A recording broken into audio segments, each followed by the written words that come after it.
Salut à tous, c'est Gladys, j'espère que vous allez bien. Aujourd'hui je vous retrouve dans une nouvelle vidéo pour vous présenter les 12 lectures communes de l'année 2024 sur mon Discord. Alors tout d'abord je vais commencer par vous expliquer le principe des lectures communes puisque vous êtes nombreux à m'avoir demandé comment ça fonctionnait. Toutes les lectures communes que j'organise sur mon Discord sont des lectures communes à rythme libre. En gros c'est comme un club de lecture mais virtuel, donc vous pouvez tous participer, qu'importe où vous soyez dans le monde. Le principe c'est que l'on a un mois pour lire un livre commun et partager notre ressenti tout au long de cette lecture ainsi qu'à la fin de cette lecture. En gros, comment ça fonctionne? Vous avez sur le Discord différents salons qui sont créés en fait avec un découpage par nombre de chapitres. En général, j'essaie de faire un découpage entre 50 et 70 pages, ce qui permet d'avoir un rythme de discussion relativement soutenu. Vous pouvez lire à votre propre rythme, c'est-à-dire que si vous voulez lire une partie de 60 pages en 3 jours, eh bien vous pouvez très bien le faire. Et si 60 pages dans une journée c'est pas assez pour vous, vous pouvez très bien en lire 2 ou 3, il n'y a aucun souci. Mais vraiment, le but en fait c'est d'avoir des parties auxquelles on va pouvoir se rattacher pour échanger, parler un peu de notre lecture, parce que parfois quand on est trop à fond dedans, on oublie complètement qu'on est en lecture commune et on oublie complètement de discuter de notre ressenti sur la lecture. L'avantage du coup, c'est que comme on en discute avec des personnes qui lisent le livre, et ben on peut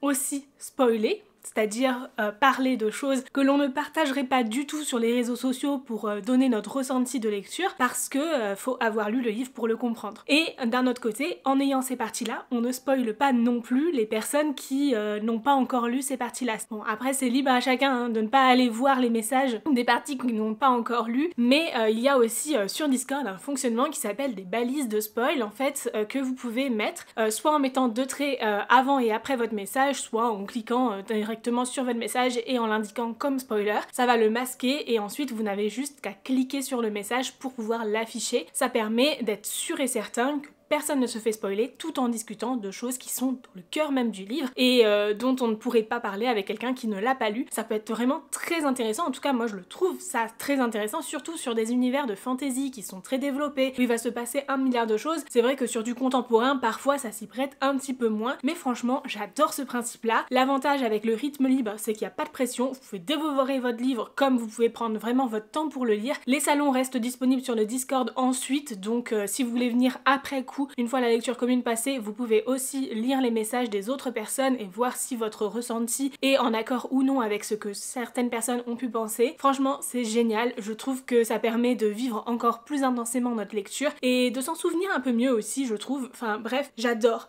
ça. Et du coup, l'année dernière, j'ai organisé un certain nombre de lectures communes. Je les ai pas toutes comptées. À la base, j'étais partie sur 12 lectures communes, une lecture commune par mois, et au final, j'en ai rajouté d'autres, certains mois. Au fur et à mesure des avancées, ça pouvait être des livres qui me faisaient envie sur le moment, comme parfois des suites de sagas, parce qu'on a commencé aussi des sagas avec des premiers tomes et c'était quand même chouette de pouvoir les continuer ensemble. Actuellement on a encore quelques sagas en cours sur le Discord. À l'issue de chaque tome que l'on va lire, je fais un sondage pour savoir un petit peu le nombre de personnes qui vont être motivées pour le lire ensemble, parce qu'une lecture commune à 2-3 personnes c'est pas forcément très intéressant, quoique c'est beaucoup plus intéressant quand on est un peu plus nombreux, donc c'est vrai que parfois l'engouement s'essouffle un peu au fur et à mesure d'une saga, donc c'est pas forcément intéressant de tout continuer en lecture commune. Je vous dis tout ça parce que dans les livres que je vais vous présenter aujourd'hui, donc les 12 lectures communes de l'année 2024, il y a aussi des sagas et certains livres sont des one-shots, donc c'est parfait aussi puisque on va pouvoir les lire d'un coup et ne pas s'engager non plus sur du long terme. Ce sont des livres que vous avez sélectionnés vous-même dans ma pile à lire, puisque je vous ai proposé il y a quelques temps sur mes différents réseaux sociaux un sondage, un formulaire à remplir qui comprenait tous les livres de ma palle pour lesquels vous pouvez voter, et j'ai pris du coup les 12 livres qui étaient le plus revenus, c'est-à-dire des livres où il y avait au moins entre 100 et 150 votes, ce qui est quand même énorme. Alors merci beaucoup pour les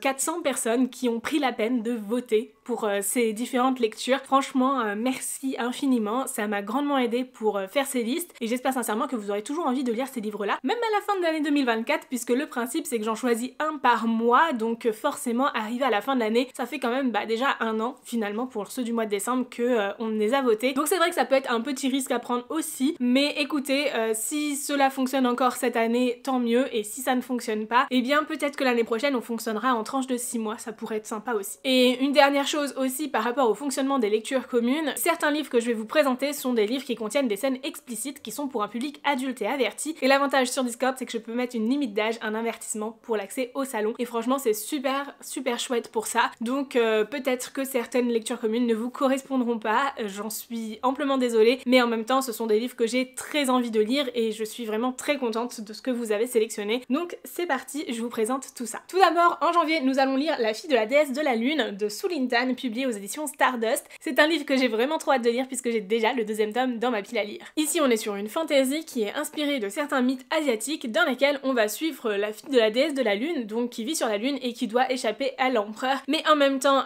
pactiser avec son fils pour sauver sa mère. Bref, j'en sais pas beaucoup plus. Honnêtement, j'ai un peu oublié le résumé depuis le temps puisque j'ai ce livre dans ma pile à lire depuis qu'il est paru, mais je suis vraiment trop enchantée de le découvrir avec vous. J'ai déjà fait le découpage du coup puisque ce sera la lecture commune du mois de janvier, donc on a tout le mois de janvier pour le lire, chacun à son rythme, pas obligé de commencer le 1er janvier non plus, et le découpage est d'environ 60 pages, ce qui permet d'avoir 10 parties pour discuter de cette lecture au fur et à mesure de notre ressenti. En février, nous lirons Une ombre dans la braise, donc le premier tome du spin-off du sang et la cendre de Jennifer Alaman-Schott, publié aux éditions de Saxus. Nous avons fait la lecture commune des 3 tomes actuellement parus du sang et la cendre, et il est conseillé de lire celui-ci après avoir lu les 3 premiers tomes du sang et la cendre, donc c'est parfait. Si jamais vous voulez nous rejoindre, eh bien n'hésitez pas, soit si vous n'avez pas encore lu tous les tomes du sang et la cendre, eh bien vous avez les salons qui sont toujours disponibles sur le Discord pour les découvrir au fur et à mesure de vos lectures, ça peut être chouette. Et comme ça, on lira celui-ci en février tous ensemble. Vraiment, j'ai trop hâte. Ici, on est sur une fantasy qui reprend un petit peu le mythe des vampires, des loups-garous, en transformant légèrement ces créatures, mais aussi en ajoutant une part de présence de dieux, etc. Enfin, il y a une grosse partie d'inspiration mythologique aussi dedans, et c'est clairement une romantasy. La romance est au centre de l'histoire de fantasy, même si l'univers est plutôt bien développé. Franchement, j'adore,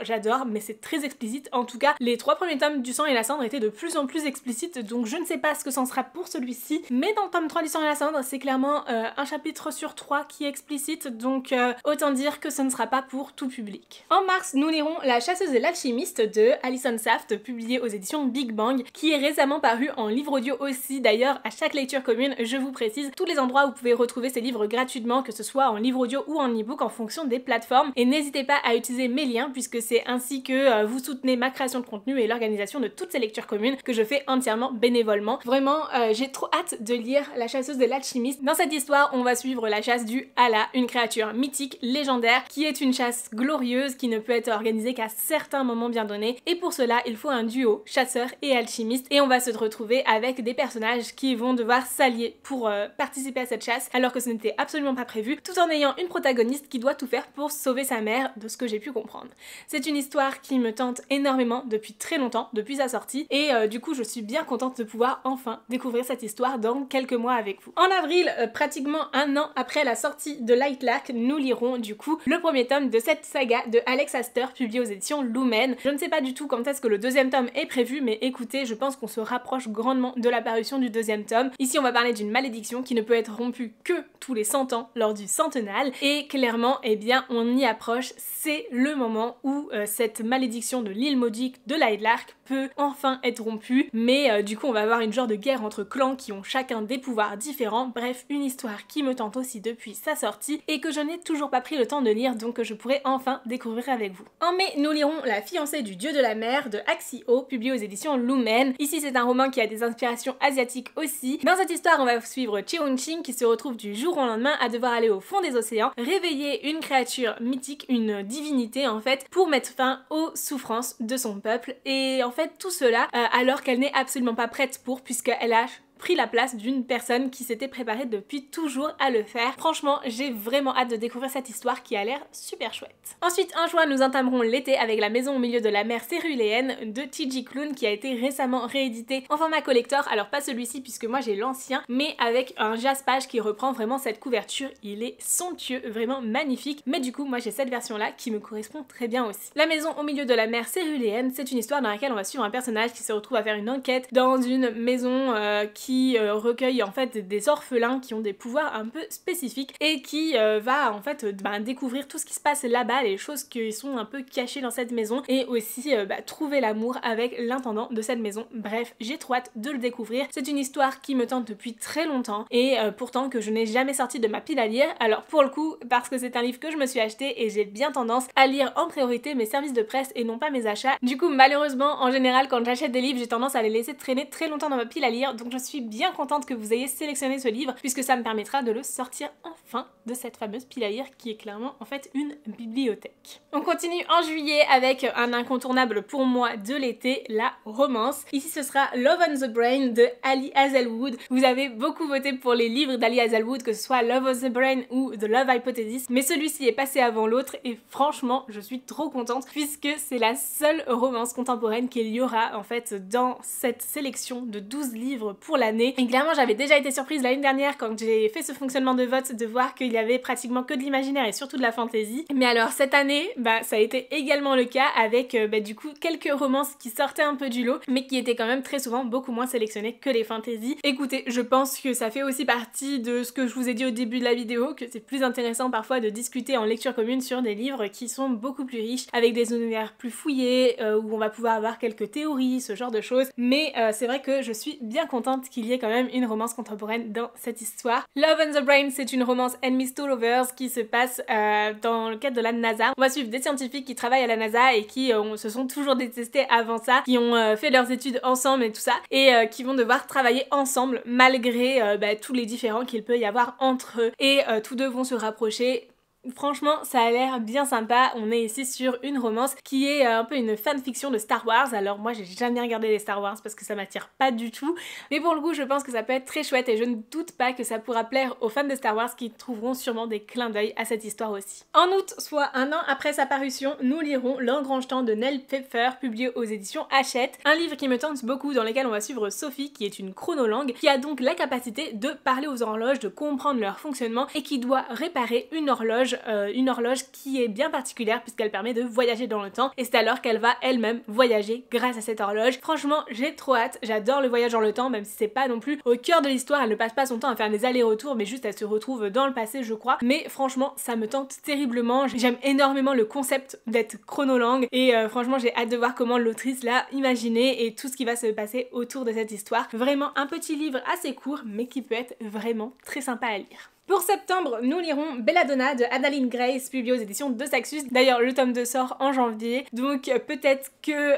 certains d'entre vous auront déjà lu Belladonna et Force Glove, mais écoutez, nous attendrons septembre pour le lire puisqu'il fallait bien à un moment donné étaler ces différentes lectures communes sur toute l'année et j'espère sincèrement que ça vous plaira. Je pense que le côté un petit peu sombre de cette histoire qui mixe un peu le thriller et en même temps l'ambiance Dark Academia et aussi tout ce qu'il y a autour de l'empoisonnement à la belladone, ça peut être très sympa pour commencer l'automne et vraiment j'ai bien hâte de découvrir cette histoire avec vous. Pour le mois d'octobre, on va passer sur quelque chose d'un tout petit peu plus sombre je pense. Il s'agit du Royaume des damnés de Kerry Maniscalco, publié aux éditions de Saxus. Un livre qui est dans ma pile à lire depuis très longtemps puisqu'avant même d'acheter ces livres en français, je les avais déjà achetés en anglais que j'ai revendu ensuite après les avoir achetés en français, mais clairement je n'ai toujours pas lu cette histoire qui pourtant me fait très envie, donc je suis bien contente que vous l'ayez sélectionnée puisque j'aurai vraiment zéro excuse pour la lire cette année. Ici ça va être une histoire dans laquelle on va suivre des sorcières, l'une qui se fait enlever et l'autre qui doit pactiser avec un diable alors que c'est quelque chose qu'ils ne font absolument jamais pour tenter de sauver sa sœur, et tout cela se passe dans un univers de fantasy avec une place des enfers etc, mais qui est très inspiré de la Sicile aussi. Bref, ça me tente terriblement, on est sur une romantasy young adulte à partir de 14 ans qui pourra plaire je pense à beaucoup de personnes, en tout cas j'ai trop hâte de le découvrir. Pour le mois de novembre, nous lirons The Prison Healer, la guérisseuse de Zalindov, de Lynette Noni,